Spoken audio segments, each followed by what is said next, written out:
Merci à tous de nous rejoindre pour ce nouveau webinaire dédié au cas d'usage du DAM, faisant suite à toute une série de webinaires que Activo donc, a lancé tout au long de cette année, que vous retrouvez bien entendu sur la chaîne activo.tv. Un grand merci, je vais introduire, ça va être ma contribution ce jour en tout cas, et très heureux d'accueillir nos speakers et nos retours d'expérience avec bien entendu Frédéric Robinson, iconographe et Digital Asset Manager au musée d'Orsay. Bien sûr Arnaud, DG de l'association de la société Hayden pour ePhoto DAM.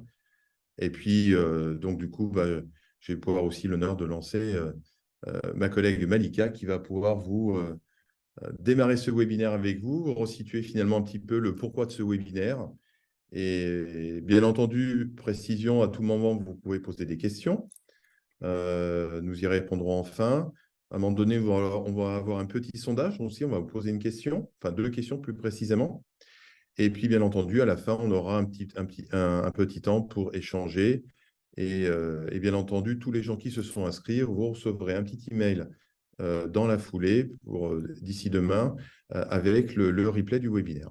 Merci à tous et encore un très grand merci à Frédéric, à Arnaud. Et maintenant, je te laisse la parole, Malika. Bonjour, Malika. Merci, Frédéric. Aujourd'hui, on a la chance de pouvoir exposer avec Frédéric Robinson le contenu des collections et de parler en fait de comment le DAM se situe pour répondre à la problématique des assets des collections au musée d'Orsay et en parlant avec un outil qui aujourd'hui est une solution DAM qui sait répondre aussi bien à des contenus autres que des sujets de collection, mais qui aussi est largement présent sur des contenus de collection. Donc, je suis ravie aujourd'hui d'animer ce webinaire avec Frédéric et Arnaud. On y va. Donc, pour reprendre rapidement qui nous sommes, donc, Frédéric Sanuy l'a précisé. Donc, aujourd'hui, nous sommes un cabinet de conseil et on travaille d'une manière agnostique et en confiance avec des éditeurs de solutions DAM pour justement valoriser le travail qu'ils font.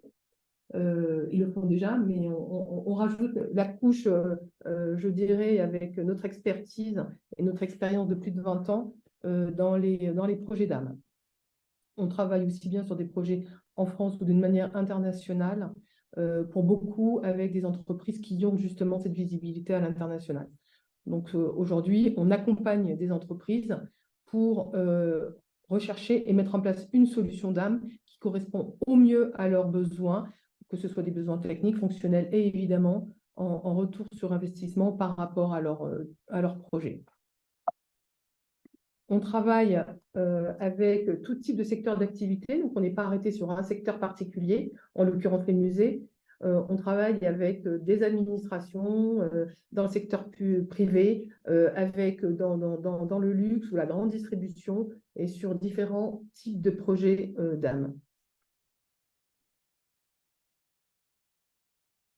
Donc, comme je le disais, on accompagne les entreprises sur la recherche de solutions DAM, sur de l'audit sur les solutions actuelles, tout simplement parce que quand on retrouve au bout de quelques années des problématiques autour de la solution, ça ne veut pas forcément dire que la solution est mauvaise, mais ça veut aussi dire peut-être que le rouage entre les personnes, l'outil et les process, il y a peut-être des choses à à revoir par rapport à cette partie-là, et donc c'est effectivement un peu notre spécialité.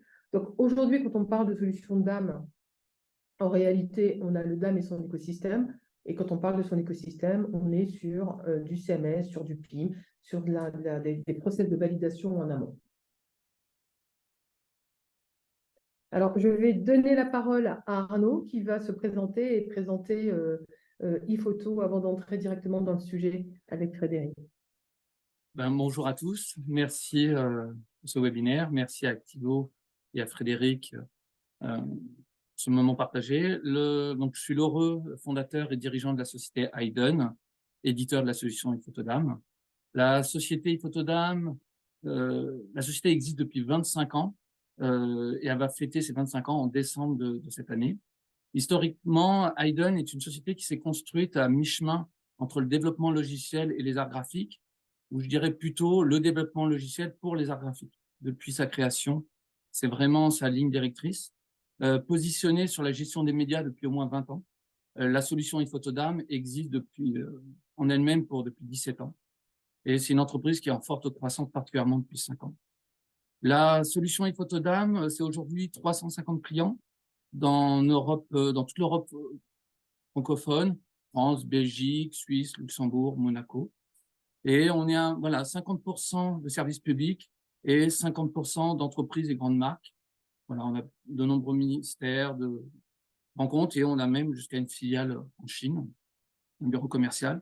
Et nous avons inauguré en décembre 2021 un laboratoire commun dédié aux dames. C'est le premier laboratoire en France dédié aux dames, qui s'appelle Damia Lab. Il a été confondé avec l'Université de Poitiers, l'Institut de recherche XLIM et le CNRS. Et notre laboratoire a pour objectif de se concentrer sur le développement d'IA exclusive en apprentissage continu, ça c'est très important, sur le corpus client de chacun de nos clients. Donc l'IA apprend aux côtés des experts et complètement, bien sûr, intégrée à la solution ePhotoDAM. Slide suivante. Donc, comme je l'ai indiqué tout à l'heure, 350 clients présents sur le marché du DAM depuis 20 ans, le laboratoire de PhotoDAM et une solution qui est utilisée jusqu'en Chine, à l'international. Merci Arnaud. Frédéric, je te laisse te présenter et présenter, puis on passera directement en fait au sujet et à l'objet de notre webinaire avec ta participation sur le DAM du musée d'Orsay. Super.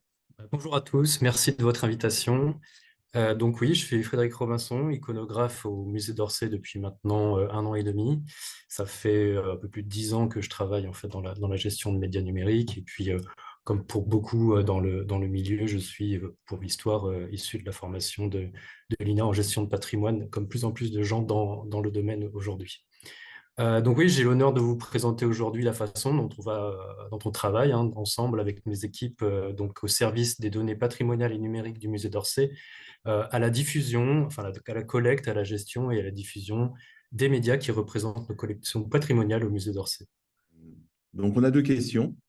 La première, c'est avez-vous eu à gérer les médias numériques patrimoniaux, donc dans notre contexte d'aujourd'hui? Et la deuxième, avez-vous utilisé le DAM justement pour répondre à cette problématique? Allez, on vous laisse une petite minute. Bon, Malika, tu peux peut-être nous faire une analyse en live. Alors, sur les personnes présentes, le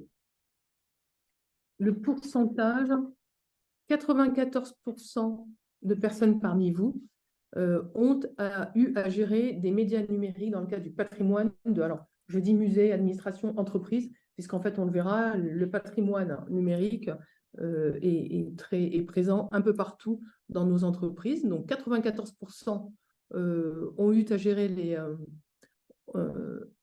à gérer les médias numériques patrimoniaux et 58% surprenant, ont eu à utiliser le DAM pour gérer les médias numériques. Donc ça, c'est une information qui est très intéressante.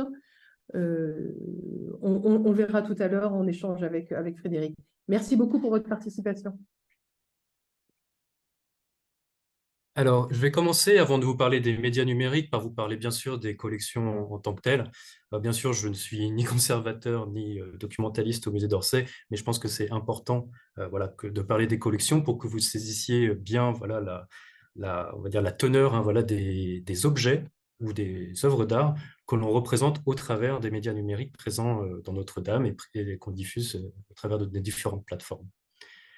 Donc déjà, dans le système d'information de gestion des collections, qui est en quelque sorte notre base de données des collections, nous avons actuellement 164 413 notices d'objets de collection, qui couvrent en fait 6 différents domaines d'art. Vous connaissez, vous avez sûrement visité le musée d'Orsay, mais des peintures, de l'art graphique, de la photographie, des sculptures et médailles, de l'architecture et des arts décoratifs. On peut ajouter à ça aussi qu'il y a des objets documentaires qui sont issus de la documentation du musée d'Orsay, qui rentrent aussi dans les notices des collections dont je vous ai parlé. Comme accroissement, il faut considérer par rapport au rapport annuel qu'on a de 2021, un accroissement en 2021 de 40 dossiers, 40 dossiers d'acquisition qui représentaient 130 immatriculations et en fonction des notices, ça représentait 58 notices à peu près. Donc voilà un peu des notions de taille de nos collections dans les bases de données et de leur accroissement. Ces collections ne sont pas statiques, ces collections sont en mouvement perpétuel, beaucoup de mouvements. Par exemple, chaque semaine, les accrochages des œuvres dans les collections permanentes sont renouvelés. Il y a des accrochages, des salles dédiées à ces accrochages, et par exemple, en 2023, on a déjà eu 7 accrochages différents d'effectués. Il y a aussi les expositions, vous connaissez, vous avez sûrement visité des expositions temporaires cette année au musée d'Orsay. En ce moment, par exemple, l'exposition Van Gogh, là, vous avez eu représentation de ces expositions, notamment au travers d'une expérience de réalité virtuelle sous les yeux. En 2021, il y a eu 7 expositions dans les murs, et là, aujourd'hui, pour 2023, on est rendu déjà à 4 expositions dans les murs, et 4 aussi en dehors des murs du musée. Donc ça représente, encore une fois par rapport au rapport annuel de 2021, 600 prêts d'œuvres en région ou à l'international. Voilà, encore une fois, beaucoup de mouvements de nos œuvres au cours d'une année. On peut aussi considérer les dépôts. Parmi les notices des collections dont je vous ai parlé, plus de 5000 œuvres sont actuellement en dépôt dans différents lieux, à savoir à peu près 400 lieux différents d'autres musées, notamment d'autres institutions. Et enfin, il y a aussi un autre mouvement, j'étends un peu le mot mouvement, mais celui au travers du temps, qu'il faut considérer, qui implique aussi un mouvement physique de nos œuvres vers des ateliers de restauration. Donc, soit pour des restaurations qu'on appelle courantes, ou soit des restaurations fondamentales faites par le C2RMF, un atelier donc, de restauration proche du Louvre, ou bien aussi par l'atelier du château de Versailles, qui a pu restaurer en 2021 une de nos œuvres aussi. Donc voilà, vous comprenez au travers de tous ces mouvements que la numérisation de nos œuvres nécessite forcément de s'organiser puisqu'elles sont soit exposées, soit en mouvement vers l'extérieur, soit en restauration. Donc il n'est pas toujours facile que d'avoir accès aux œuvres pour pouvoir en faire la numérisation. C'est ce point-là que je veux aborder avec vous, c'est qu'on a en fait en interne la chance au musée d'Orsay et on partage ces moyens aussi avec le musée de l'Orangerie, que d'avoir un atelier photographique. Et cet atelier photographique, il y a donc 2 personnes qui y travaillent, peuvent photographier les tableaux, alors non les très grands formats, mais voilà, quand même de bonnes dimensions, les sculptures, les objets d'art, dans un studio au sein du musée. Il y a aussi une possibilité dans un studio d'accéder à un banc de reproduction. Là, on reproduit les photographies, enfin tout le domaine photographique, les dessins, et puis les plans aussi d'architecture qui peuvent être de taille raisonnable. Donc on n'a pas une possibilité vraiment,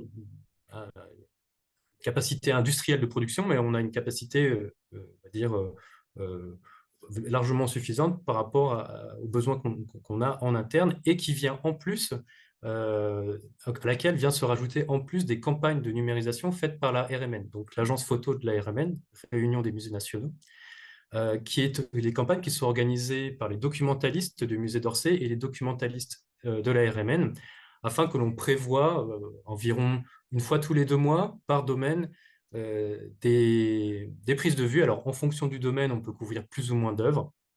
Et ceci vient donc alimenter voilà, la couverture photographique que l'on a de nos œuvres, qui représente aujourd'hui environ 86% donc des notices dont je vous ai parlé tout à l'heure. Donc, quand on numérise, nous, en interne, les spécifications de format de numérisation sont du TIFF sans compression, sans perte, 300 dpi en 8 bits, et peu importe la définition. En fait, on a une définition voilà, du 1 pour 1 au niveau de l'échelle. Et sinon, au niveau de la RMN, on est soumis à une convention avec la RMN, une convention soit de livraison de nos photographies que l'on produit en interne, soit eux de réception des photographies qu'ils peuvent produire, et puis aussi d'exploitation de ces photographies. Donc je vais laisser l'exploitation de côté, puisque aujourd'hui, moi, vraiment, je me positionne en tant que iconographe sur les collections et la conservation. Un autre iconographe travaille sur toutes ces questions d'exploitation vers les publications, l'audiovisuel ou les projets numériques. Donc, pour ce qui est de cette convention RMN, elle stipule que nous pouvons récupérer les fichiers JPEG sans compression en 300 dpi, 8 bits aussi. Alors là, justement, c'est pour illustrer un petit peu ce dont je parlais tout à l'heure, c'est-à-dire l'aspect organisationnel. Comme je vous le disais, les œuvres ne sont pas forcément toujours disponibles pour la numérisation, et donc pour nous, il est nécessaire de mettre une stratégie en place. La stratégie n'est pas celle qu'on peut trouver dans d'autres domaines, par exemple en audiovisuel, que d'établir vraiment des plans de numérisation sur plusieurs années. De notre côté, il faut savoir saisir en quelque sorte les opportunités lorsque les œuvres sont disponibles. Donc, les opportunités sont celles, par exemple, de l'acquisition d'une œuvre lorsqu'elle arrive dans les collections, et c'est ça que je vais détailler par la suite. Des cas de restauration aussi. Une œuvre devient donc disponible dans l'atelier de restauration ou en réserve lors de sa restauration, ou bien un retour, un départ en dépôt. L'œuvre passe aussi par les dépôts et c'est l'occasion que de la prendre en photographie. Il faut savoir notamment que pour les dépôts, certaines œuvres sont encore en dépôt et ont été conservées en dépôt depuis plusieurs années, ne sont jamais retournées au musée. C'est aussi l'occasion que d'avoir des contacts avec les autres institutions qui sont dépositaires de ces œuvres pour négocier avec eux la récupération d'une photographie. Et voilà. Donc voilà, c'est aussi intéressant comme travail d'iconographe, c'est qu'on est au travers des collections qui rayonnent beaucoup en relation avec d'autres institutions. Donc, en dehors de ces opportunités que l'on peut saisir, il y a aussi des campagnes de numérisation, comme je vous le disais, au travers de la RMN que l'on met en place. Et puis, il y a toutes ces demandes de la production, donc soit production des catalogues, production papier, production numérique ou audiovisuelle, qui nécessitent donc la numérisation de certaines œuvres qui ne le seraient pas encore. Eh bien, on profite de ces demandes de ces autres services pour étendre la numérisation. Par exemple, dernièrement, on nous a demandé la numérisation d'une page d'un livre ancien présent dans les bibliothèques de la musée d'Orsay. Voilà, on a étendu en fait cette numérisation à plusieurs pages plutôt que de se focaliser sur une seule. Voilà, ça minimise les mouvements de ce livre, de cet ouvrage. Donc, depuis mon arrivée avec Sophie Crépy, qui est donc responsable de l'atelier photographique, on s'efforce voilà, de maximiser les possibilités de numérisation de ces œuvres et de fluidifier donc les relations internes, les échanges avec les régisseurs qui s'occupent des mouvements des œuvres pour voilà, saisir les opportunités, comme vous l'avez compris. Donc là, vous avez sous les yeux justement la chaîne de travail d'une acquisition où lorsqu'on réceptionne une œuvre en interne, on s'efforce voilà, de récupérer cette information pour pouvoir la numériser ou la prendre en photo. Frédéric? Donc justement, oui. Oui, je voulais juste avoir une précision. Quand il y a des campagnes de numérisation ou de shooting qui sont faites au musée, est-ce que, concernant les collections qui sont donc rediffusées et commercialisées par la RMN, est-ce que les demandes de shooting, elles proviennent des deux équipes? Et est-ce qu'on peut avoir à numériser des contenus sur ta partie qui ne vont pas du tout à la RMN, qui ne sont pas redistribués à la RMN? Alors non, la convention stipule clairement que toute œuvre qui est soit numérisée en interne, soit numérisée par la RMN doit être échangée. Enfin, le média résultant doit être échangé entre les deux institutions. D'accord. Donc, vous avez la base en ligne de l'agence de presse de la RMN, l'agence photo de la RMN, sur lesquelles vous allez retrouver nos collections. Et vous allez avoir aussi, je vous en parler par la suite, le site web avec les collections en ligne du musée d'Orsay, où vous allez les retrouver aussi. Il n'y a pas d'interface entre les deux systèmes? Non, il n'y a pas d'interface, non, tout à fait. Alors maintenant, je vais aborder quelques spécificités de la numérisation de nos collections et puis voir ensemble justement les problématiques que l'on peut rencontrer par rapport voilà, vraiment à la matérialité des objets que l'on traite. Donc sous les yeux, là, vous avez un vase Panier Laoche et compagnie. On voit tout de suite sur cette représentation, ce n'est pas un seul vase, c'est deux vases, donc ça représente en fait un ensemble. Il y a plusieurs ensembles comme ça qui sont présents dans nos collections et des notices sont présentes dans le SIGC, donc le système d'information de gestion des collections, pour l'ensemble et pour les objets. Donc le jeu, c'est de pouvoir, nous aussi, représenter cet ensemble lors de la numérisation. Donc là, c'est un cas simple que je vous ai pris, juste deux objets à prendre en photo. Et comme vous pouvez le voir, on prend non seulement l'ensemble, on prend aussi des vues de dessous et différentes faces de l'objet. Si j'étends à d'autres cas de figure, les médailles, par exemple, on va prendre bien sûr les deux faces des médailles, tout comme pour les tableaux, où on va prendre aussi plusieurs faces, enfin les deux faces des tableaux, pas plusieurs, mais les deux faces des tableaux. À savoir que les dos ne vous seront pas mis à disposition pour l'instant, c'est la politique interne. On ne choisit pas de diffuser les dos puisqu'il peut y avoir des informations confidentiel sur ces dos de table. Certains supports, comme les carnets, sont très fragiles, donc c'est pour ça qu'on essaye de limiter les manipulations et donc de faire le plus possible de vues, comme je le disais tout à l'heure, lors de la mise à disposition de ces supports. Donc c'est chaque documentaliste en collaboration avec les conservateurs qui va spécifier les prises de vue qu'il veut réaliser par domaine pour tel ou tel objet. Donc là, encore une fois, c'était un ensemble qui a été demandé par la documentaliste en objet d'art. Je voudrais juste vous préciser aussi que pour les albums, il peut arriver parfois qu'on a des pages vides dans les albums ou dans les carnets. Donc ces pages vides sont aussi numérisées pour tout simplement témoigner que la page X est vide. Un autre aspect, une autre problématique, c'est celle de l'évolution des œuvres au travers du temps. Alors, on n'a pas une marge vraiment très, très ancienne de connaissances photographiques, en tout cas numériques, sur nos œuvres, mais quand même, on arrive sur certaines œuvres comme celle-ci que vous avez sous les yeux, qui est le portrait de famille de Degas, qui a été restauré récemment dans le cadre de l'exposition Manet-Degas d'ailleurs. On a des photographies qui peuvent remonter jusqu'à 1999. Comme ça. Donc, l'enjeu pour moi en tant qu'iconographe, c'est justement de bien conserver ces métadonnées de date de création pour pouvoir bien contextualiser la photographie et ne pas les confondre. Un autre aspect, c'est celui de la dimension aussi des œuvres et puis du travail précis que peuvent exercer les conservateurs ou les documentalistes sur les œuvres, que de pouvoir rentrer dans le détail d'une œuvre. Et là, vous avez sous les yeux un Gustave Courbet, donc l'atelier du peintre. Vous voyez la taille du fichier, on est sur du 15 000 pixels en 411 mégas, donc c'est une œuvre vraiment monumentale, mais on peut avoir d'autres fichiers qui sont beaucoup encore plus conséquents.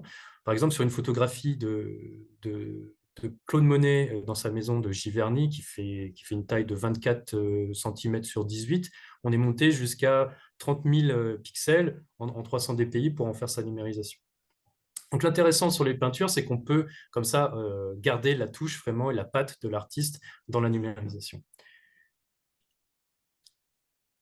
Et un dernier aspect, c'est celui de la contextualisation, donc des légendes, c'est quelque chose de très important pour le musée. Donc les légendes ont été normées par une norme définie par la direction de la conservation du musée d'Orsay, donc celles que vous allez trouver sur le site internet répondent à cette norme.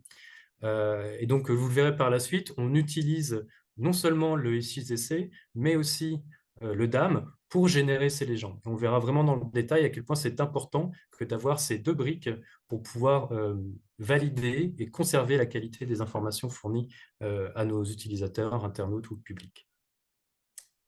Donc justement, on va voir plus globalement, sur les différents exemples que je viens de donner de problématiques, je vais les remonter et je vais vous présenter comment le DAM, vraiment précisément, techniquement ou pratiquement, nous répond à ces problématiques. Alors, sur la question des vues, dont j'ai parlé en premier lieu, on y a répondu par une volonté de pouvoir agencer les médias. Donc, pour chaque média représentant un objet de collection, il est possible d'attribuer un numéro d'inventaire ou un numéro de fiche de collection à ce média. Ça nous permet en fait de rapatrier les données du S6GC, mais ça j'en parlerai en plus en détail par la suite. Et ça nous permet surtout, dans le cadre là, de l'agencement, de rassembler les différents médias ensemble, tous les médias qui représentent la même œuvre ensemble. Et donc, par la suite, avec ce module d'agencement, il nous est possible de donner un ordre logique pertinent voulu par le documentaliste, justement, lors de ses spécifications de prise de vue, comme par exemple ici, de présenter en premier lieu le vase unique, et ensuite son ensemble, et ensuite le dessous du vase en question, ou des vases en question. De la même manière, ça semble rien, mais de la même manière pour les sculptures, on se pose la question de savoir où est la face réellement de la sculpture, si vous avez une personne qui est prise de 3/4, par exemple, dans la sculpture. Donc, on veut représenter telle ou telle face en premier, et ensuite tourner de façon giratoire, de gauche à droite, vers la photographie, autour de l'œuvre. Et ensuite, présenter les détails, ensuite présenter les inscriptions. Donc, voilà, ça, c'est au niveau éditorial, dans les collections en ligne, puisque cet agencement va se répercuter vers le site internet. Pour nous, c'est très important, donc ce module nous est très utile au quotidien. J'étends aussi l'usage de cette fonctionnalité présente dans le DAM d'Inden, donc ePhoto, aux albums. Donc les albums ou les carnets, ce sont des objets paginés hein, qui ont une lecture voilà, qui fait sens de gauche à droite pour nous en Europe. On vient reproduire aussi grâce à ce module d'agencement cette façon que de lire de façon agencée pertinente les photos qu'on a pu prises de ces albums. Donc l'autre question, c'était celle des métadonnées embarquées. Donc une fois importées dans le DAM, la métadonnée embarquée de date de création est directement récupérée par le DAM et systématiquement. Alors si elle existe, il peut en effet arriver qu'on ait des médias, mais ça c'est pas du tout sur la responsabilité du DAM en soi, c'est nos médias qui n'ont pas de date de création. Ça peut arriver, voilà, sur des médias anciens. Eh bien, en tout cas, quand elle est là, on la récupère et ça nous permet donc de filtrer si nécessaire sur ce critère-là. Donc pour nous, c'est aussi très important de récupérer cette date de création parce que, comme vous le comprenez, on a besoin, lorsqu'on édite une photographie, un tirage d'une œuvre représentée dans un média, que de pouvoir la contextualiser. Et notamment lorsqu'on insère dans les dossiers d'œuvres créés par les documentalistes une reproduction d'une œuvre, eh bien, on vient y accoler derrière une étiquette qui stipule la provenance du média et puis la date de création de ce média afin de pouvoir bien différencier les différentes reproductions qui seraient présentes dans ce dossier d'œuvre. Donc, le dernier exemple que je vous avais, c'était juste avant les légendes. Donc, l'avant-dernier, c'était la question voilà, de la visibilité de l'œuvre, en tout cas comment dire, son affichage, sa disponibilité au travers du DAM. Donc, beaucoup plus simple qu'un simple explorateur Windows. Là, on va pouvoir directement visualiser les œuvres dans le DAM. Donc, ça semble rien, mais c'est vrai que lorsqu'on fait une recherche, et c'est assez agréable que de pouvoir directement ne pas avoir à ouvrir des fichiers les uns après les autres, surtout quand on en a, comme vous pouvez l'imaginer, beaucoup comme nous, de directement voir les médias au sein d'une page de recherche. Et ensuite, lorsqu'on a identifié le média qui nous intéresse, on peut non seulement rentrer dans sa fiche descriptive, mais aussi venir zoomer de façon très qualitative à l'intérieur du média. Donc là, j'ai pris l'exemple qu'on avait tout à l'heure de l'atelier de l'artiste de Courbet. Et vous voyez, là, j'ai dû zoomer seulement à 50% de la possibilité que nous donne ePhoto, et on n'a aucun artefact, aucune distorsion qui apparaît. Donc ça, encore une fois, c'est une fonctionnalité très intéressante pour les conservateurs ou pour les restaurateurs aussi. Donc, le dernier exemple, c'était celui des légendes, donc de la contextualisation. Et je vous expliquais tout à l'heure que une des tâches importantes de mon travail, c'est de venir faire le lien entre la base SJCC et tous les médias que l'on peut produire, afin de pouvoir rapatrier les données qui proviennent du SJCC. Et ainsi, Inden nous a fourni une fonctionnalité très importante, encore une fois, qui est la génération des légendes automatiques à partir de données qualifiées et de données validées qui proviennent donc du SJCC. Donc, en dehors de ça, en plus de ça, pardon, la génération des légendes va nous permettre d'ajouter des données. Par exemple, alors ce n'est pas le cas sur celle-ci, mais il peut s'avérer qu'on ait une photographie d'une œuvre qui soit un détail. Eh bien, je peux spécifier en particulier sur cette légende à partir du DAM. Donc, c'est le DAM qui va faire référence pour cette donnée que cette photographie en question, numéro temps, est un détail. Donc, on a en fait un cumul des informations qui proviennent non seulement du SJC, mais aussi du DAM pour générer, on va dire, la master data, vraiment, c'est la légende pour nous, d'une œuvre présentée autant dans notre DAM que sur notre site Internet. Voilà, donc là, je vous ai brossé un peu plein de cas pratiques qu'on peut représenter. Donc, ça brosse aussi les fonctionnalités qu'on a pu demander en développement à Inden et qui nous ont été livrées et qui aujourd'hui sont vraiment utilisées de façon quotidienne. Mais maintenant, je voulais prendre un peu plus de recul pour... Alors, vous connaissez sûrement ce schéma pour ceux qui ont eu à intégrer un DAM dans leur écosystème. Alors, je l'ai modifié un peu parce que l'archivage, pour l'instant, nous, justement, je vous en parlerai à la fin, c'est encore un projet réellement que de l'archivage de nos médias numériques. En tout cas, de la collecte jusqu'à la diffusion, Notre-Dame prend en charge plusieurs fonctionnalités, notamment, moi, en tant qu'iconographe, je suis sûr de pouvoir aujourd'hui centraliser tous les médias autour d'une référence unique qui est le DAM. Toutes les personnes qui recherchent des médias et qui ne le trouveraient pas dans le DAM, on est sûr que s'ils ne le trouvent pas, on peut demander la production d'un média. Voilà, donc on a vraiment une source de référence sur la couverture photographique de nos œuvres en interne. Ensuite, il est possible forcément de gérer nos collections, alors gérer autant nos médias, les médias sur les collections. Donc, d'enrichir les données, ça vous ai parlé. Et puis aussi de veiller à générer les légendes en tant que vraiment données de référence. Et la deuxième chose dans la gestion qui est très importante, c'est que parfois on peut avoir des confidentialités à gérer, notamment lors de l'acquisition des œuvres. On prend en effet des photographies, mais on ne souhaite pas forcément qu'elles soient ni diffusées bien sûr à l'externe, et pas non plus à toute personne en interne, ou en tout cas que le téléchargement soit conditionné. Donc, des règles de confidentialité ou de droit d'accès comme ça sont aussi disponibles dans le DAM et on l'utilise à bon escient sur nos collections. Ensuite, je peux bien sûr retrouver tous mes médias et quand retrouver, c'est aussi en faire la sélection. Et la sélection peut faire intervenir au préalable une recherche avancée. Et ça aussi, le DAM de Hayden nous permet de croiser vraiment beaucoup de critères pour faire nos recherches soit très larges ou venir affiner celles-ci et donc être pertinent dans les résultats que l'on trouve. Et ensuite, que d'exploiter ces résultats, voilà, par exemple, au travers de planches contact, quand je reçois une demande de sélection de représentation d'œuvres d'un conservateur pour faire une liste d'œuvres à sélectionner pour une exposition à venir, par exemple, il est possible que je lui envoie directement une planche contact avec les métadonnées, les données de l'œuvre et notamment la légende, et voilà, que ça lui soit très utile pour son travail de réunion, par exemple, avec d'autres partenaires. Télécharger, créer des albums, envoyer, transmettre des albums. Voilà, ce sont d'autres fonctionnalités aussi que nous permet le DAM. Et voilà, une autre fonctionnalité importante aussi qui est en lien un peu avec la diffusion et l'exploitation en même temps, c'est la possibilité de générer des vignettes directement à partir d'un seul média. On a une fonctionnalité de versionning, en fait, voilà, qui ne vient pas créer en soi de nouvelles fiches documentaires au sein du DAM, mais qui vient créer des sous-versions du média qui sont ensuite déportées vers le site Internet pour tous les encarts que l'on peut avoir sur le site Internet, soit les bannières, soit les présentations d'œuvres au sein des articles, etc. Ce que Donc tu entends justement, par version, c'est les différents formats, ce qu'on appelle des renditions, des transformations de oui, l'image pour apporter le bon format au bon support. tout à fait. La C'est les V1, la gabarits, V2 et la V3 des images. Il y a la notion de Tout à fait. versionning, version d'un média, il y a les gabarits pour la diffusion. D'accord. Oui, c'est vrai que le terme version peut être utilisé pour plusieurs choses. Et là, on parle de version de dimension, en effet, de gabarit. Merci pour cette précision. Donc oui, je voulais vous parler du coup de la dernière fonctionnalité qui est celle de la diffusion ou distribution. Et commencer par vous parler d'un cas d'exemple, reprenant un exemple précis sur le web. Nous avons mis en place donc, nos collections en ligne.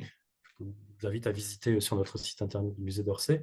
Mais une œuvre telle que le portrait de l'Artiste de Van Gogh, comme vous voyez ici, au travers d'une recherche que j'ai pu faire dans Google Lens, a été utilisée et utilisée encore et encore jusqu'à Pinterest plusieurs fois sur Internet. Et la source n'est pas forcément la nôtre.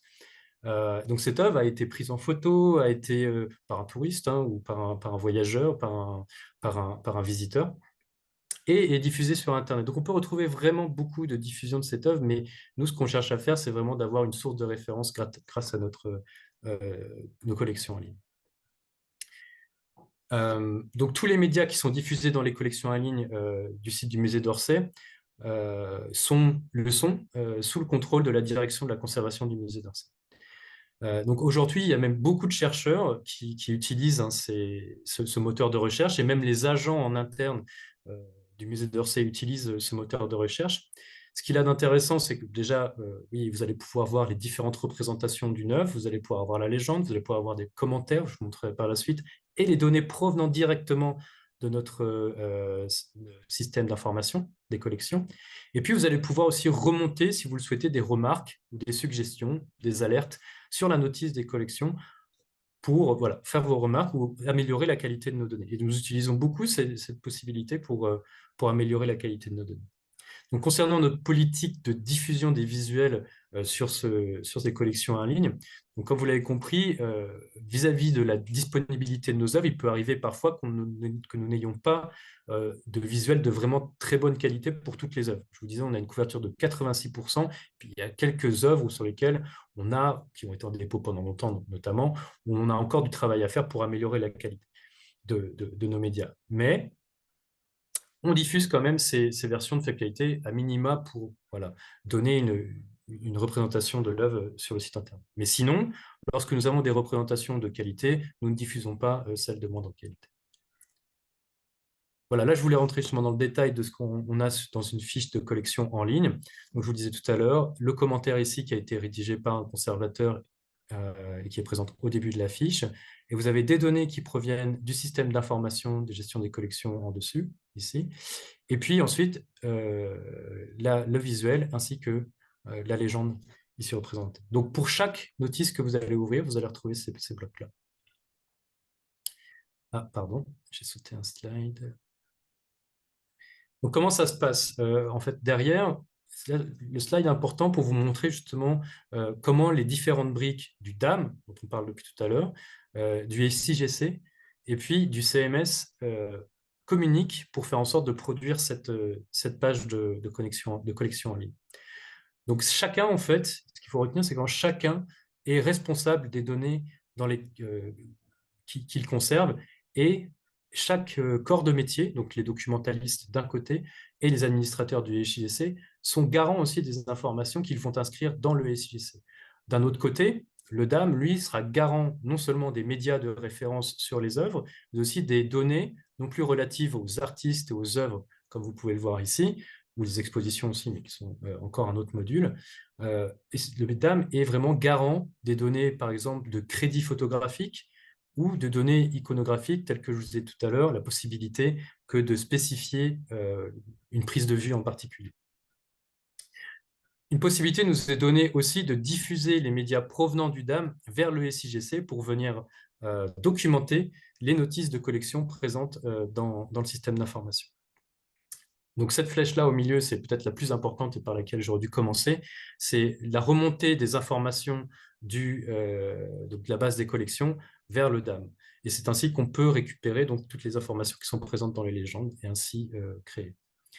Les médias et les légendes sont envoyés vers le CMS, les données relatives à l'œuvre sont envoyées vers le CMS, on y ajoute des commentaires d'œuvres, et c'est ainsi que l'on peut créer une notice de collection en ligne.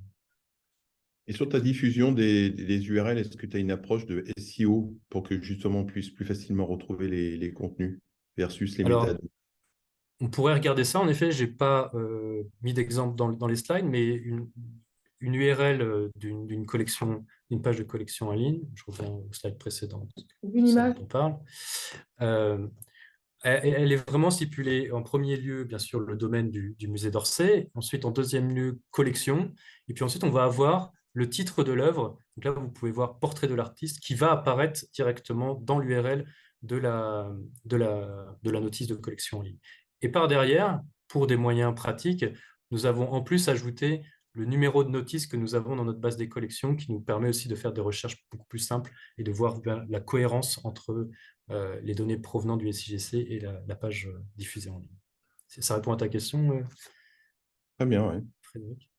Un point aussi qui sur le slide suivant qui n'est pas montré, qui ne le laisse pas penser. En fait, en réalité, c'est Ifotodam qui assure toute la partie de diffusion directement des médias, des URL.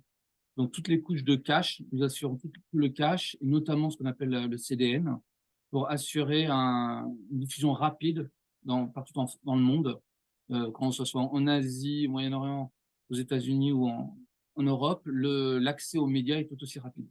Donc, toute la diffusion des médias, quels qu'ils soient, quel que soit le gabarit, on parlait tout à l'heure de gabarit, tous les médias sont assurés, la diffusion des médias sont assurés par le Sur le schéma, ce que l'on voit, donc il y a toutes les données qui passent en XML, qui sont les données de collection, que l'on va retrouver en fait associées aux assets, aux médias de cette collection, de cet objet, pardon. Est-ce que côté Ifotodam, vous complétez l'indexation avec une notice documentaire propre à l'image de l'objet de collection?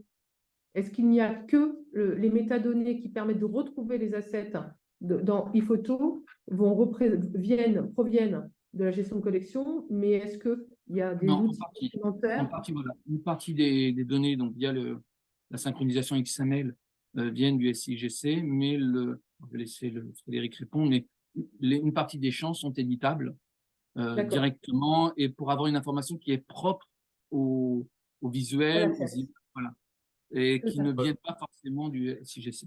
Je vais laisser Frédéric. C'était assez précis tout à l'heure, mais je le disais par exemple, un détail d'une œuvre. dans une des photographies de setup, qu'on peut en avoir plusieurs, comme je le disais au départ, on peut en effet spécifier ça. Je peux dire que c'est un détail de telle sculpture dans le titre. Et ça, c'est pas le SIGC qui va le dire, c'est au niveau du DAM. Donc le DAM a vraiment, comme je le dis ici, la source des données iconographiques.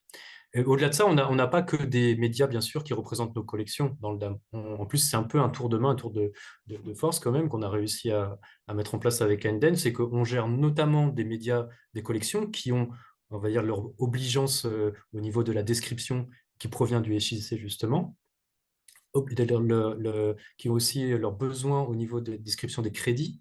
Mais on a aussi d'autres types de médias qui sont en fait des photographies des événements, des portraits de nos agents en interne. En fait, on fait aussi du corporate avec notre DAM. Donc, les types de fiches documentaires dans le DAM sont multiples. Enfin, c'est pas tout à fait ça ce qui se passe. On a possibilité de créer bien des champs et ensuite d'appliquer des masques à différents types de médias que l'on intègre dans le DAM. Et donc, oui, pour répondre simplement, on traite beaucoup d'indexation dans le DAM en dehors même des médias de collection. Voilà. Autrement dit, j'ai la notice documentaire qui est adaptée à des contenus communication ou à des contenus patrimoine. Alors, j'ai vu passer une question sur de la 3D en termes de numérisation, en termes de production de contenu. On parle de photos. Est-ce qu'on reste uniquement sur l'objet photo avec des fonds différents? Ou est-ce qu'il y a une. Voilà, est-ce que demain, on voit apparaître, est-ce qu'il y a déjà de la vidéo? Est-ce qu'on voit apparaître de la vidéo? Est-ce qu'il y a déjà une politique une réflexion autour de l'objet 3D sur l'objet de collection? Les cas d'exemples qui ont été réalisés par le passé l'ont été par la RMN. Comme je vous l'ai dit, les moyens internes sont existants. On a un atelier photographique, mais au-delà de ça, non. En termes de vraiment de plan de sauvegarde par la numérisation de nos collections patrimoniales, nous ne numérisons que par la photographie. Voilà. Et s'il peut s'avérer qu'on ait des cas de numérisation 3D, c'est souvent le cas dans le cadre de productions liées aux expositions, liées à des productions audiovisuelles que l'on va déployer ce type de moyens qui sont, voilà, qui sont pas intégrés directement au musée pour l'instant. Alors, pour la partie technique, en tout cas sur l'outil, les photos gèrent bien sûr la vidéo, streaming vidéo, gère les panoramiques 360 et également, on aura l'occasion d'en reparler à la fin de la présentation, les modèles 3D maintenant.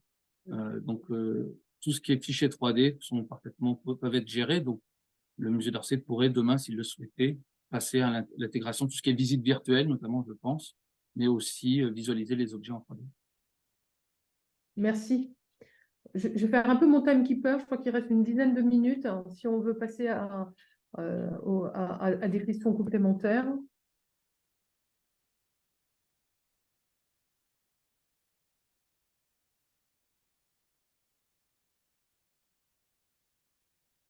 Donc, laisse terminer peut-être Frédéric. Oui, alors s'il ne reste pas beaucoup de temps, je vais directement passer Tu peux prendre le temps l'aspect là. relation avec l'éditeur du DAM. Donc vous l'avez vu, hein, on a travaillé, et ça a été l'occasion pour moi de faire le bilan en fait, de toute cette année passée de travail avec Einden. On a quand même mis pas mal de choses en place et d'autres sont encore à venir. Notamment un module d'indexation en masse qui va nous permettre vraiment de mieux traiter encore les indexations sur des gros volumes. Dernièrement, j'ai eu à indexer notamment toute une collection qui nous provient du musée du Louvre au travers des arts graphiques, qui représentait juste 50 000 notices de collection à appareiller. Et voilà, c'est de cette expérience qui est ressorti ce besoin que de faire évoluer l'indexation en masse, et nous allons pouvoir y accéder d'ici quelques jours. Arnaud, tu pourras en parler si tu le souhaites par la suite. Autre point aussi, vous êtes peut-être posé cette question, c'est que oui, il peut s'avérer qu'on ait des cas de photographie où apparaissent plusieurs œuvres et pas seulement une seule. Et dans ce cas-là, comment faire pour rapatrier des données de plusieurs œuvres dans Notre-Dame et ainsi légender plusieurs œuvres présentes à l'image? Eh bien, c'est une question qu'on a adressée justement à Einden et au travers de l'indexation multifiche. Donc encore à développer ensemble au niveau conceptuel, spécification et développement.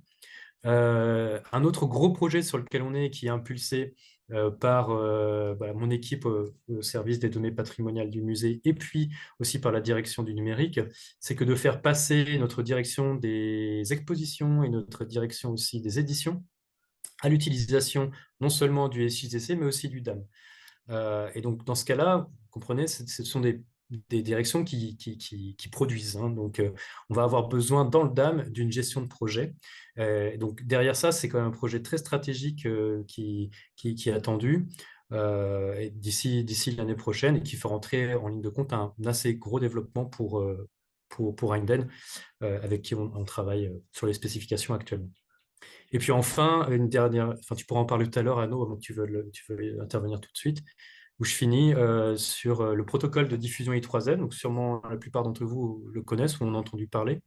Voilà, qui va nous permettre de fournir à des institutions qui ont un site internet ou fournir aussi à des particuliers qui souhaitent diffuser des œuvres du musée d'Orsay. Comme je disais tout à l'heure, on peut avoir des cas d'exemple où on retrouve des sources pas tout à fait sûres, hein, des œuvres que l'on gère dans nos collections. Eh bien, grâce à ce protocole I3F, vous pourrez extraire directement de Notre-Dame ou enfin, au travers du protocole les médias que l'on diffuse et que l'on stocke et que l'on gère au musée d'Orsay. Voilà, j'en ai fini, si vous voulez prendre la suite. Beau challenge pour Hayden. Oui, tout à fait.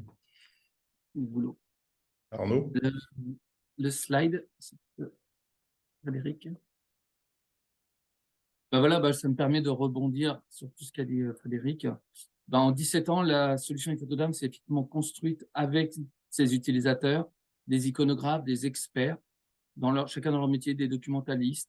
Et donc, au fil des versions, des années, de nombreux iconographes, des clients, se sont investis pour partager leurs attentes et pousser leurs besoins fonctionnels.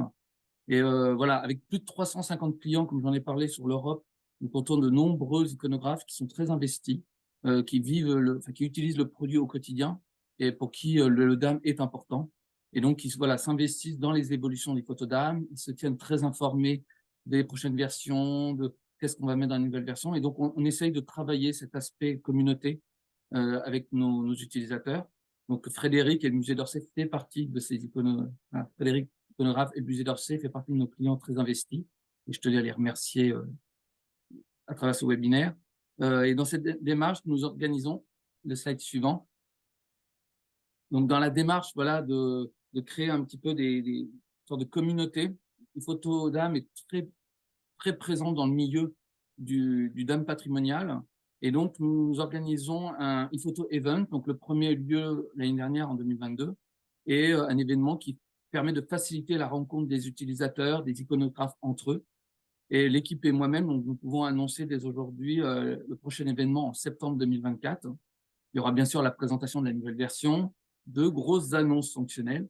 Et nous envisageons surtout pour cet événement 2024 la réalisation d'ateliers par thématique, DAM patrimonial, e-commerce, voilà, qui sont des thématiques différentes pour permettre aux utilisateurs, documentalistes, de travailler ensemble, de faire remonter, d'avoir des besoins communs. Le musée d'Orsay, voilà, déjà aujourd'hui rencontre les universités, va rencontrer là des grandes entreprises publiques pour essayer d'avoir des fonctionnalités communes. Hayden est un éditeur indépendant français et donc c'est avec nos clients, les iconographes, les utilisateurs du quotidien qu'on fait avancer notre produit. Et donc, ePhoto Event est pour ça un événement vraiment important qui était vraiment une réussite en 2022. C'était notre premier. Et en 2024, on va essayer on a même eu des remontées de clients qui n'avaient pas pu venir parce que le nombre de places était limité. Donc, on va essayer d'avoir un plus grand événement. Alors, c'est un événement qui est complémentaire avec l'événement incontournable OnDAM. Donc, Malika, bien sûr, je vais te laisser parler. Mais là, il s'agit de parler plutôt du produit et de faire un échange entre les utilisateurs et qu'est-ce qu'on pourrait ajouter pour la version suivante, qu'est-ce qu'on peut ajouter au produit, qu'est-ce qu'on peut améliorer.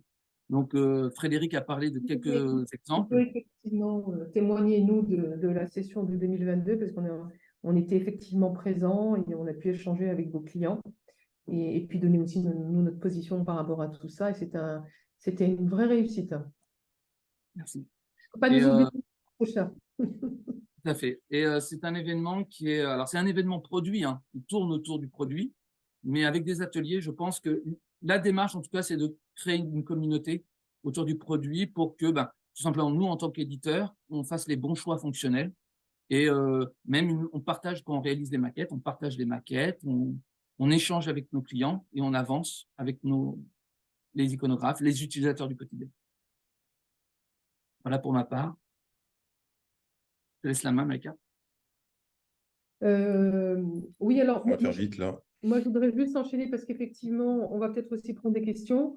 Je pense que beaucoup de choses, merci beaucoup Frédéric pour la présentation de l'utilisation pour le contenu patrimoine du musée d'Orsay, pour la présentation que tu as faite, le positionnement de Ondam, de ePhoto par rapport à tout ça, puisque effectivement, la plateforme, elle est quand même, rappelons-le, elle a des contenus autres que le patrimoine. Et donc ça, c'est des questions que nous, on retrouve en tant que conseil au niveau des entreprises et des administrations.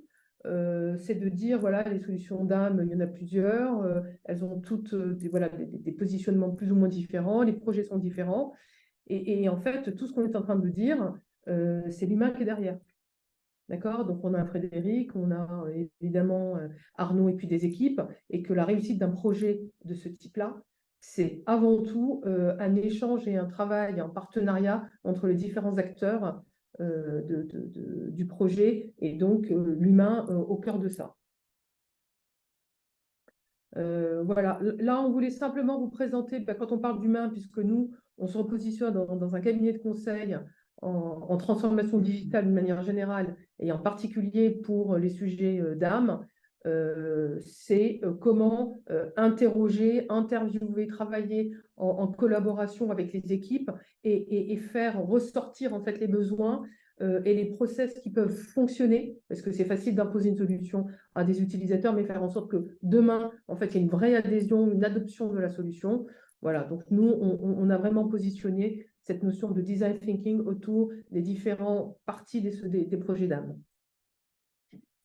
Alors là, je vais peut-être juste reprendre un petit peu vraiment pour terminer ce webinaire. Bon, vous avez bien compris, un contenu exceptionnel. Merci encore à Frédéric, à Arnaud, à Malika. Comme vous le savez, nous, on est animés par la passion de l'image depuis sa capture et on est tous animés chez Activo par ces sujets autour du patrimoine. En parallèle, vous allez bientôt pouvoir accéder sur la chaîne Activo TV à un ensemble d'interviews avec un certain nombre d'éditeurs de solutions d'âme que nous avons fait cet été, et bien entendu notamment avec Arnaud qui a fait preuve d'excellence dans ce jeu d'ailleurs. Donc vous pourrez retrouver d'ici la fin de la semaine prochaine l'interview croisée entre Malika et Arnaud au sujet de la solution ePhoto et bien sûr tous ces développements. Bon, vous connaissez, bien entendu, chez Activo, nous sommes toujours dans cette création de contenu, un peu comme une marque. Donc là aussi, n'hésitez pas à visiter notre blog pour davantage de contenu. On vous partage également une info qui est importante, qui a été au cœur de notre été, puisque nous avons fait l'acquisition du site Dame News et des actifs aussi liés autour de la Dame Foundation, de sorte que d'ici fin d'année, début d'année prochaine, Activo, à travers la plateforme Dame News, devient le centre référent pour l'ensemble des données autour de l'ensemble de toutes les solutions d'âme, et notamment autour du fameux Playbook. Donc là, on vous en parlera un peu plus, bien entendu, sur Ondam.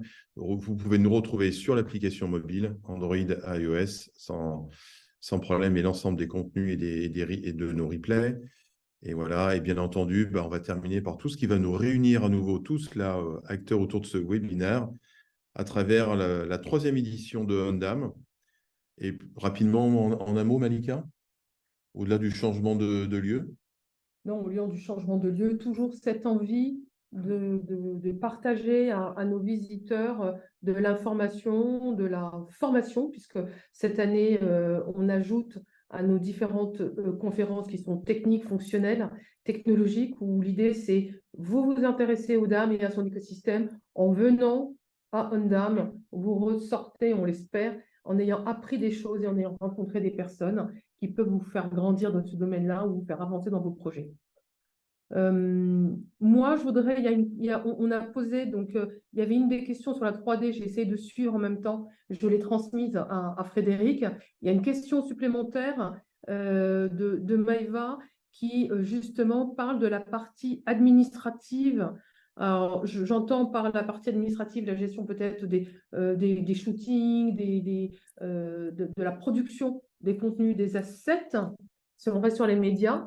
elle pose la question, est-ce que dans le DAM, on gère devis, factures, contrats des photographes, par exemple? Est-ce qu'aujourd'hui, vous le gérez au niveau d'e-photo? C'est une question qui, pour nous, va se poser pour les médias hors de nos collections, qui sont donc pris en photographie en dehors de la convention RMN ou de nos moyens techniques. Donc, d'une part, ça peut se poser pour ce type de médias, et ça peut se poser aussi pour tous les médias produits, comme les films, les publications, etc., qu'en effet, on positionne dans le DAB. Donc, pour l'instant, c'est en dehors de ma fonction, mais on y travaille avec un autre iconographe qui, lui, a pleinement cette responsabilité. Donc, on réfléchit à ça pour utiliser justement une fonctionnalité du DAM qui est la possibilité soit que de pouvoir lier des médias entre eux, c'est-à-dire qu'on pourrait importer les PDF de contrats, de conventions, etc., qui existent autour d'un média et les lier directement avec les médias en question. Tout à Ou fait. autre chose, d'autres possibilités, c'est d'écrire. Donc, on pourrait aussi décrire ces médias en tant que tels. Ça, pour moi, ce serait la meilleure solution et iPhoto le permet actuellement. Et puis, l'autre solution, ce serait au cas par cas, ce qui est du coup moins intéressant, mais ça peut être le cas où on n'a pas forcément besoin de créer une fiche descriptive pour chaque document annexe, en quelque sorte, d'un média, c'est de faire un fichier joint, en fait. Et ça, c'est une autre possibilité aussi sur Undain que d'ajouter un média à un autre. Et du coup, il sort vraiment de l'indexation, etc. Mais il est tout à fait, affichable et visualisable par le biais du média en question. Moi, je Donc oui, voudrais on va y travailler bientôt, oui, tout à fait. Ouais, je voudrais compléter justement par rapport à cette question. Moi, j'interviens à l'école des bibliothécaires et documentalistes et sur des projets bas images et pour justement apprendre aux futurs gestionnaires de l'information c'est quoi le DAM, à utiliser le DAM. Et j'utilise en ce moment la solution e-photo avec mes étudiants. Et effectivement, dans le process, j'ai mis en place la gestion des droits non pas uniquement en métadonnées, parce que les métadonnées vont permettre de gérer des alertes, vont permettre de gérer des restrictions, mais de sauvegarder sur la plateforme les contrats auteurs et les autorisations des personnes photographiées. Pour le coup, mon choix à moi a été de les rentrer en tant que notice à part entière et de fermer ces notices parce que ces informations-là restent accessibles uniquement aux administrateurs et pas aux utilisateurs, et de faire le lien avec une fiche média qui lui sont rattachés. En revanche, il n'y a pas sur la plateforme du DAM cette notion de devis ou de facture. Pour les clients pour lesquels nous travaillons, ce sont des informations qui sont gérées par des systèmes annexes. Ou à travers des services web. Tout à fait. On a une petite dernière question également. Est-ce que vous, en côté IPTC, est-ce que vous utilisez le réencapsulage des informations dans l'IPTC, notamment aussi au regard du SEO et de Google? Bien sûr. Tout ce qui est IPTC, donc en fait, quand vous téléchargez un média, il faut savoir qu'il photogénère tout en temps réel. C'est-à-dire que même quand vous téléchargez à une certaine définition, une certaine résolution, avec votre fiche descriptive qui a été indexée. Et c'est au moment du téléchargement, il faut intégrer un moteur temps réel où il le resize et il le traite. Il change le profil colorimétrique, par exemple, ce genre de choses, et il injecte les métadonnées en temps réel, que ce soit IPTC, XMP, ID3, liées aux musiques. La plupart des normes de métadonnées sont directement et en fonction des types. Bien sûr, si c'est une vidéo, c'est pas les mêmes normes de métadonnées. IPTC, et voilà, et on met à jour les métadonnées directement au téléchargement. Donc, si un iconographe met à jour une information dans la notice et qu'on retélécharge le média, ne serait-ce que 5 minutes après, les métadonnées ont été mis à jour automatiquement. C'est un moteur temps réel qui injecte au téléchargement un flux, comme un flux en fait. Il injecte les gens qui sont un JPEG qu'on télécharge, c'est directement dans le flux du JPEG qui est injecté les métadonnées en temps réel. Voilà. Un peu par en plus dans la technique. Parfait, parfait. Bah, de toute façon, on aura l'occasion de se retrouver tous pour voir des démonstrations, notamment sur DAM. Donc, simplement, n'hésitez pas à vous inscrire. La liste commence à s'allonger. Le pavillon Lisité n'est pas le Stade de France. Donc, inscrivez-vous maintenant. Les premiers arrivés sont les premiers servis. Voilà, merci encore à tous et merci aux équipes d'Aiden, d'Iphoto DAM, en l'occurrence avec Arnaud, mais on sait qu'il y a aussi Marine et toute une équipe derrière, qu'on a vu en photo d'ailleurs dernièrement. Un très grand merci, je pense, à Frédéric, un témoignage exceptionnel de qualité, avec une vision autour de sujets qui super- nous animent tous. Et des super contenus. Voilà. Et moi, je vais avoir la chance, je considère que j'ai la chance de prendre le temps d'aller voir l'exposition Van Gogh Oui, la semaine vas-y. prochaine. Allez-y. Pour ma part, je voudrais vraiment remercier, j'insiste, merci à l'équipe Activo. C'est un vrai plaisir de vous connaître, de travailler avec vous, voilà, j'ai un grand souhait de travailler encore plus sur de nombreux projets avec vous. Et un grand merci pour ce webinaire. Le ONDAM, le musée d'Orsay, est invité officiellement à venir nous rencontrer à ONDAM. Et voilà, encore un grand merci à l'équipe Activo pour ce moment. Et merci à l'attention portée par les différentes personnes présentes qui sont restées jusqu'au bout. Voilà. Donc, le webinaire pourra être disponible en replay dans quelques temps. Donc, pour les personnes qui ont pu suivre à moitié, parce que je fais qu'une heure, ça fait quand même beaucoup de votre temps. D'ici demain après-midi. D'ici demain après-midi, vous aurez le lien pour le replay. Et voilà, donc on est tous là et accessibles et disponibles si vous avez des questions complémentaires. Merci à vous tous. Merci beaucoup de votre invitation. Ce fut un honneur de pouvoir présenter ça à vous aujourd'hui. Merci. Magnifique. Au revoir. Au revoir. Au revoir Arnaud, au revoir Frédéric, au revoir à tous. Au revoir à tous.